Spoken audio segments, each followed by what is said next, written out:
پرک اشخاص هنه لفحصه خود گارن کیفی خود گارن دبام دخوزن وارن اروپا وارن آلمانیا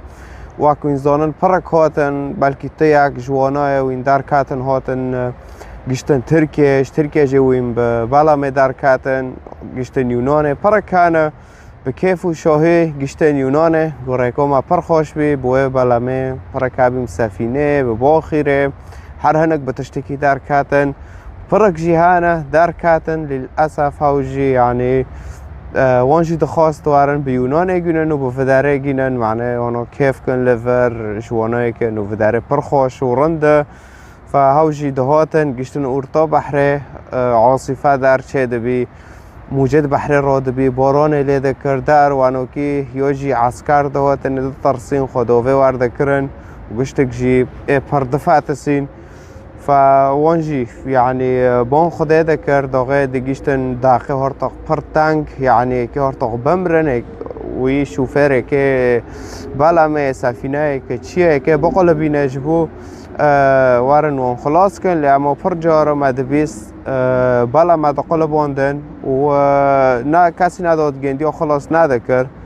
و داخل داجی انسانی هرتق دبینه که بمره فبان که دکه بان خدای خواده که بان خدای خوشی دکرن دکوت وار مخلاص که همی دمرن خدا بان را حاره ندکر لانو پرتش شوش هبید فکره واندا و پر اشخاص نجی کرمان جاجیش عرب جیش ترک نظام فاش پر کسا جی یعنی خلاوه دخستن دهاتن خدا تشتکی ندوغره دید حتی ملت جوه اوه خلاص ندکر فتمی قرارت خدا دوغره نه امنو کانه بین خدا وراکه خدا دلحشکه نه خدا تشنا دبینه نابینه خدا دبینه تشنا هانت نزانه دل کیفه و شاهیه و وحسه و پارا و تشنات دگاره خدا دبیل جامن های لاماته نار جام گنده سانو که تتم با عقلی خود فکره بافکه تا گوتی چه براکه تا گوتی چه لوی تا گوتی چه تتمی به وی رنگی به وی تونی تتمی دفکره و تلی دگاره فتلاميذ مسيح جي شاگرد مسيح جي اوجي كاتبين سفينه در دچون ورغم انه مسيح جي بوانا را بيت سفينه دا فهاوجي پر ترسين پر او بين ديتن عاصفات چه بي و اوف دكاوي چه سفينه گنديا چوچك بچوك و پر ترسين يعني وانجي ايك بانكيكن قام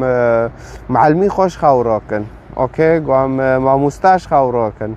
فممكن هاش انجيل متى اصحاحين هذا بخوينن از نخوازم جمع خدا جوارانو که گی حوال دم از خوازم جوارش کتاب بخوينن معلومين تفاصيل دارو هين زانبن و ساكن هلا مسيح